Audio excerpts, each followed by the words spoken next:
Okay, so I'm going to go over the front end of our website that's built using Next.js with React components, all built using JavaScript and Tailwind for styling. So I'm going to talk about kind of the data that's being represented in our main dashboard and the queries that are used. So one of our first ones is it's pulling the total user count, which is just basically using the API endpoint from the AWS server to basically get all of the users and then get the total user count. It's cycling through all the users, finding the highest account balance, showing us the highest account balance, um, finding the average credit score amongst all the users, finding the most common country amongst all the users. This is our first example of a complex query. So it checks for one of the tables to retrieve all of the credit scores for customer IDs, and then to another table to find their demographical data to see where they live. So it basically gets the data between those two tables and creates this cool little graph for us that shows us kind of the average credit score by country. Right here, we can see our recently created users, so we can kind of monitor our users as they're being made. Here we have a fully searchable user interface where we can see all of the users in the database. We can start typing, and it'll start limiting as we go until we can kind of get down to who we want as we search. We can edit a user, which updates real time.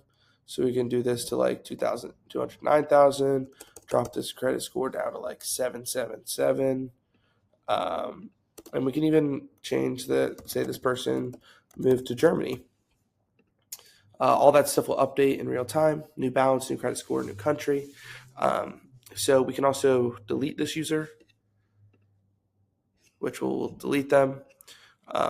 Next, we can go in here and we can go create a user. So I'll just replace that user. Do just all this really quick. And we'll say my balance is 200. Or we'll just do that. We'll say we have 3 credit cards. Our estimated salary we'll say is $80K a year. And then we'll say our credit score is like 9, or we'll say our credit score is like 725. Now we can create this user. And as we'll see, it'll take us back to our user page, and we can see this new one. Now we can check our loans. So these are basically all of the users that have all of their credit scores above 700. And when we click on this, it actually calculates the amount of money that they could be given in a loan by our bank. It uses a few things to calculate this. So it checks for how much money they make per year. It checks their credit score. It checks where they live. And it checks how many credit cards they have. So it checks through all the different tables that we have, all 3 tables, and then creates this kind of little pop-up for us that shows us kind of their interest rate, the term and length, all of that. But that's how that's working on the back end. And like I said, we're interfacing with the API endpoints that are on the AWS server to basically get all this data and process this data and then show it on the user interface. And this paginates as well. Okay. Now we can select a user and we can deposit into the user's account. So say we want to give Nathan Royal, say we want to give him 10 more thousand. We can deposit that. And we can go back to our users. So now I'm at 30,000. We can withdraw that again.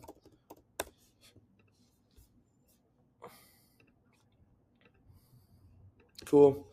And if we go back, it'll show me back down there. Hello, my name is Simpkins. I will be presenting all of our backend code. This backend code was done in Python, and this is for group 34. This is for our final project in CSE 335. So let's get started. These three files that you see here at the top were all originally sent to us by Professor Russell, who also sent us about an hour-and-a-half long video explaining how we send information to AWS and how our front end, our back end, and our SQL database are all going to be able to work together. The information that you see here is really just our login information to our SQL database, and that way we can make changes to our database as necessary. If we go over to endpoints, this contains all of the logic for our functions for our backend. If you look here at the top, define connect to database, this would just take in the relevant information from our credentials page, the previous page, and just actually log us into our database, and that way we can access our database. In case we weren't, it would spit out this relevant error code, and that's all this function is really used for. Next, define handle insert. This would allow our front end to actually insert customer information, just the personal information. A lot of the times in banking, you won't have an hour-and-a-half or 2 hours to actually sit with a client and open all the relevant accounts or answer all the relevant questions, but you can at least get the personal information, and that way you can contact them later to set up appointments, for example, to open accounts as necessary. So quickly go through this. It would take in, first name, last name, email, etc., some generic information.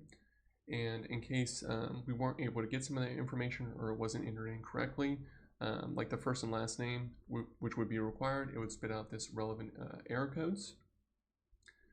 And then we actually have our SQL command here to actually insert the customer information that was entered into our customers table. Our customers table contains all of our personal client information. In case it was able to insert successfully, you receive this message. In case not, for a syntax error or server error, you then receive this fail to insert data into our database. But that's all this function is used for, just inserting the personal information into our customers table. Next, if we go over to handle select, this would allow for our front end to be able to search up client information, and it would be able to display all the relevant client information. So we start at the top here. We'd search for a client using their first name, last name, or primarily their customer ID. And then it would initiate this query command. Which would search for all the personal information, all the information you see here from our customers table. And we would combine all of the tables based on their customer ID. And that way we can actually access all the customer information and display it properly. And that's really what this SQL command is used for. Again, this is just inserting the information like the customer ID so we can search for them. In case it wasn't entered incorrectly, it would spit out relevant error codes. This would just display all the relevant client information in a row format. And yeah, that's all this is used for, is just displaying the relevant client information, all the customer information for the database. Handle delete, this is just deleting a client profile. So we would search them up by their customer ID. In case the customer ID was not entered, display this relevant error message. We then have some SQL commands here where we delete all the customer information from each of our tables, which is very important.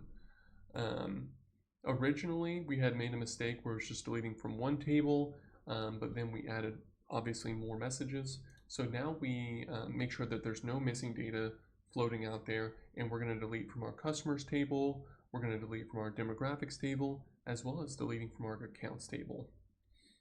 In case it wasn't able to do that, spit out this error code. This is where it's actually executing the command. In case it wasn't able to, spit out more error codes. But handle delete is just deleting the customer profile. Next, create body. Let's say you did have those 2 hours to go through the client. This is where you would actually enter in all the relevant client information for our database. So first name, last name, balance credit card, country, gender, all the information that our database utilizes, this is where you would actually create that profile. In case some information wasn't entered incorrectly, connection failed. We have some relevant SQL commands here where we would insert, for example, the customer personal information into our customers tab. We would insert specific information into our accounts tab, customer ID, balance, credit card, etc. We would also enter in into our demographics table, credit score, country, but this is just executing all the information that was entered in. In case that information was not able to be processed, it would spit out relevant error codes or profile created in case it was able to be created. But this is if you are going to be able to sit with a client and enter in all their relevant information. Define handle update. This is just, obviously customers change their information all the time. So this would allow for our customers to be able to update their information. Firstly, we would search for them based on their customer ID, and then we would have to pull in all the relevant information that they have with us, and that way we can actually update all that information. Error codes in case ID is incorrect. These SQL commands are really just updating the information. So for example, update customers, this would update all the personal information for our clients, their first name, last name, whatever they entered in, and then it would execute that command, and that's basically how it is for the rest of it as well. Update our accounts information for their balance or their credit cards, and they would execute that, and then it would go down to our demographics and then update that information as well. But this would just allow for our customers to be able to update their profiles. Next, we have our offers to our high value clients.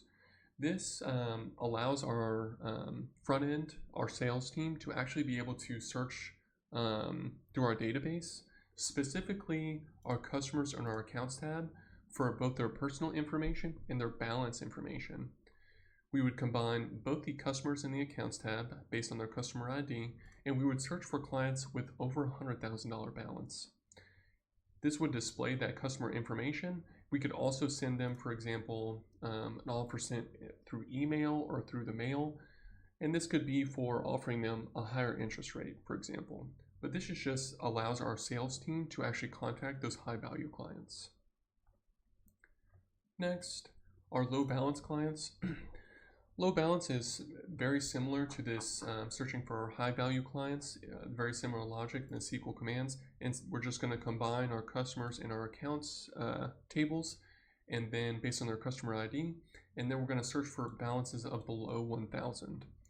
This would allow our team to be able to send these maybe through email or through mail, just maybe money saving tips, for example, or maybe better accounts for them in case they're getting charged low balance fees. But this would just allow for our front end to be able to search up clients who have low balances at the bank. Define loan offer. This would join our customers table as well as our demographics table, which contains our credit scores based on their customer ID. And that way we can send them loan offers. For example, maybe a line of credit or a credit card with and we would send those to clients who have a credit score of above 700. And this also contains pretty similar logic to the ones above, but instead of accessing the accounts, we would access the demographics where we actually keep our credit score information for our clients, as well as accessing the personal information. Spit out relevant error codes as necessary. Define handle withdrawal. This is just withdrawing from a client's balance. So we would search them up by their customer ID, as well as enter in how much they're actually trying to withdraw. We would then select the balance from the accounts based on the customer ID. And then a little further below, we would just update those balances based on whatever the client entered in. So we would just subtract that from the original balance and then update that based on the customer ID, and then relevant error codes as necessary. Define handle deposit. This is the exact opposite. It uses very similar logic. I forgot to mention, a client also is not able to overdraft their account. So there's an error code in case they were trying to withdraw below 0. It would not allow them to do that. For deposit, very similar logic to withdrawing. We would find the customer based on their customer ID. We would then access their balance based on their customer ID from the accounts tab.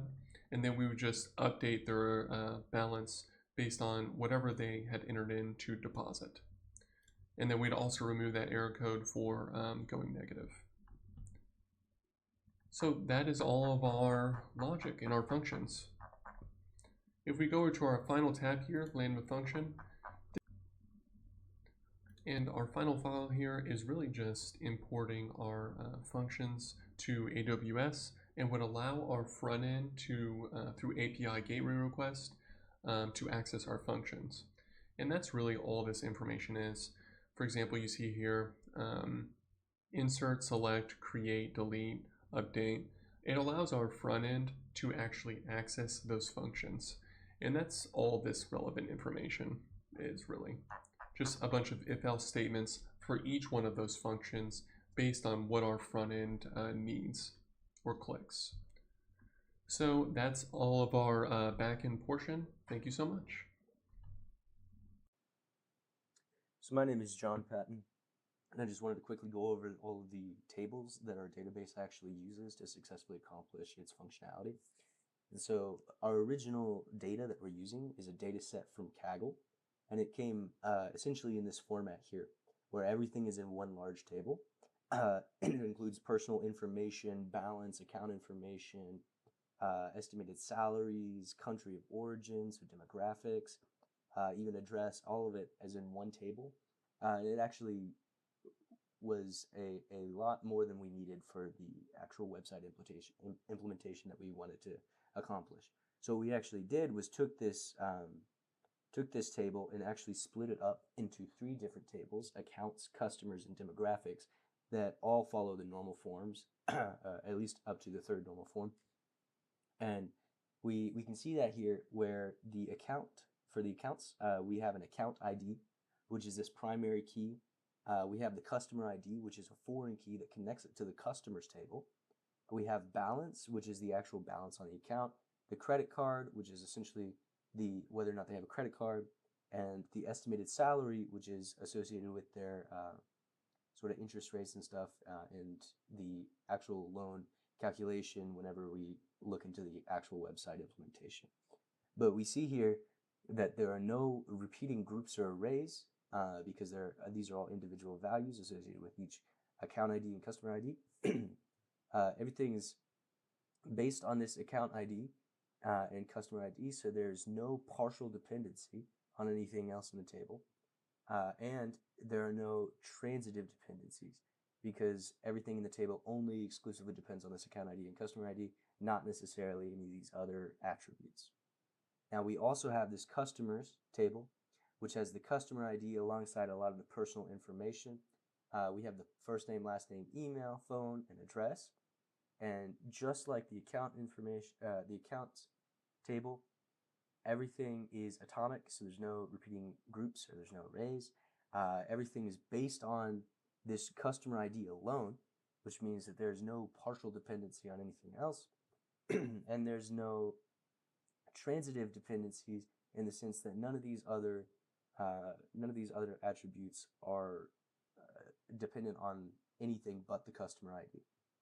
And now, finally, we have demographics, which again follows the first normal form because there are no repeating groups or arrays, follows the second normal form because everything is based on this customer ID yet again. And finally, there is no transitive dependencies because everything is directly associated with the primary key rather than anything else in the table. So yeah, so hopefully that helps out as we go into the ER diagram.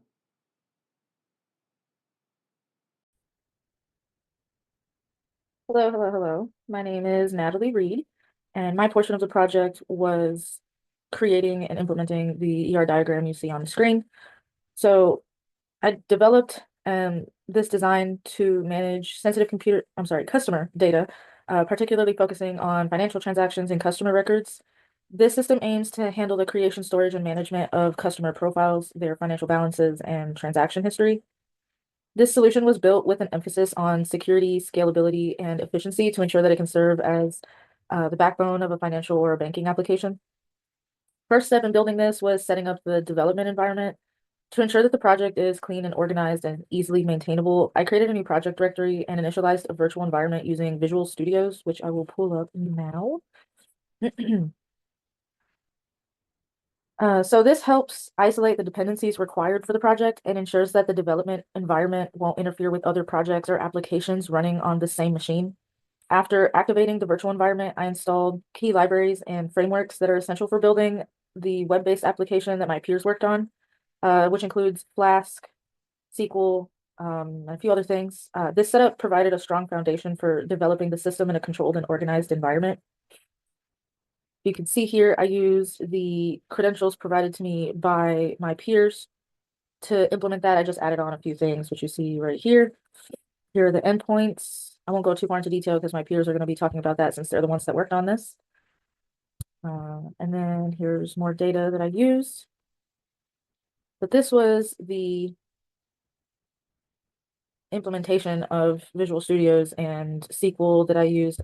This is like a Python portion of it, and then I imported everything into SQL. So, excuse me. The EDR system is focused on managing customer records and financial transactions. So this database needed to be able to store essential information about customers, such as their name, email, and balances, and record their financial transactions like deposits, withdrawals, and balance adjustments. I chose this as the database due to its reliability and support for complex queries. In the database, I created two main modules, one for customer, one for transaction. The customer model stores essential customer information such as name, email, and current balance, again, using the data that my peers provided, which links a set of transactions through a relationship with the transaction model. And then for the transaction portion of it, the transaction model captures details about each financial transaction, including amount, type, and dates. Each transaction is linked to a specific customer, making it easy to track the history of these financial activities for any given customer. With the database schema defined, the next task was setting up the web application, which again, my peers worked on this portion, so I'm not going to go too far into detail on that. As for authentication and security, since the EDR system handles sensitive financial data, securing the application was the top priority. To ensure that only authorized users could interact with certain endpoints, such as performing transactions, a JWT-based authentication was implemented using Flask libraries. I didn't do this portion. Again, my peers worked on this, but I needed to understand what the connections were in order to make this diagram. So what I did here, excuse me, was pulled up the Python portion from Visual Studios that you see here. Where is it?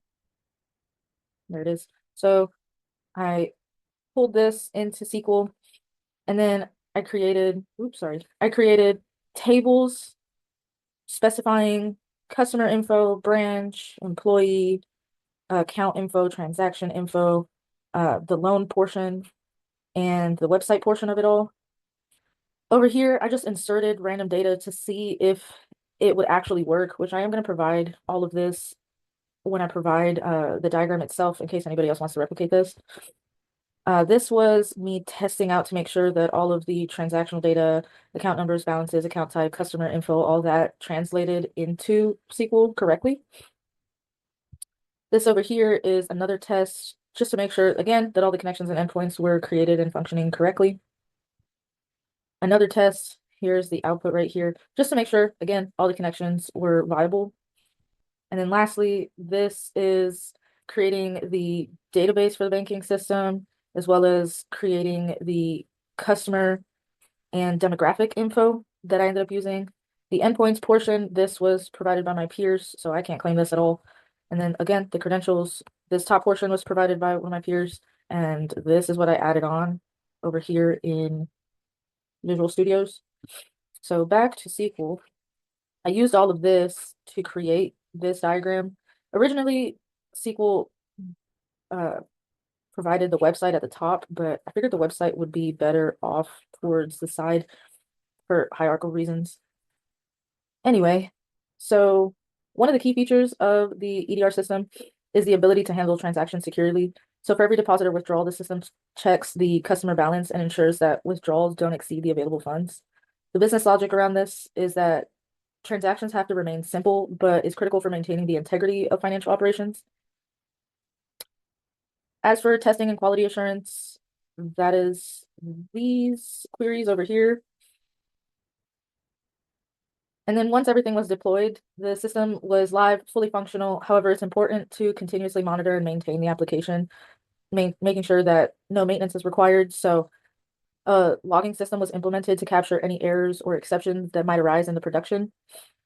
Regular updates, database backups, and security patches are also part of the maintenance process and ensure that the system remains secure and reliable over time. Since this system is fully operational and offers several key features like customer management, transactional management, security, and scalability, this EDR system provides a solid foundation for managing financial data and can be easily extended with additional features like account statements, reporting, or even integration with other financial services. So to wrap everything up, this system is a secure, scalable, and functional solution designed to manage customer records or financial transactions. The development process involves setting up a solid database schema, implementing essential business logic, ensuring security, and deploying the system to a cloud platform. The result is not only reliable, includes the web applications that my peers worked on. It can also handle a large amount of sensitive data while providing an easy-to-use interface for managing customer information and overall financial transactions.